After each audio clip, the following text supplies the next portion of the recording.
መኪናው ቆንጆ ጠረን እንዲኖረው የማይፈልግ ሰው ያለ አይመስለኝም። እና ዛሬ እኔ ብዙ ጊዜ መኪና የተለያየ መኪና ጠረኖች አደርጋለሁ መኪና ውስጥ፣ ግን የዛሬው ይለያል ጋይስ። በስማም እዚህ በቃ ይሄ ኬክ ታውቃላችሁ፣ በትክክል የሚገርም የኬክ ሽታ ነው ያለው። ይሄ ውድን ያደረገው ማታ ነው አንጠለጠልኩት፣ የመጣልኝ ትናንትና ማታ ነው። እና በጣም ነው ሽታው ደስ የሚለው። በተለያየ ሽታ አማራጭ አላቸው። እና ሁሉ ደግሞ እያሰብኩ ነው እንዴት ነው የሚሰራው የሚለውን ለማወቅ። ትከፍቱትና ክዳን አለችው። ክዳኑን ካወለቃችሁ በኋላ ለአንድ ለሁለት ለሶስት ሰከንድ እንደዚህ ማለት ነው። ይሄ ውድ ነው፣ ይሄ እንጨት ነው፣ ይርሳል፣ ገመዱም ይርሳል፣ ገለብጡት ማለት ነው።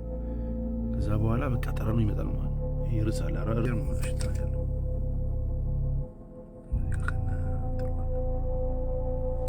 ኦሬንጅ ካርቶን ላይ አድርጌላችኋለሁ።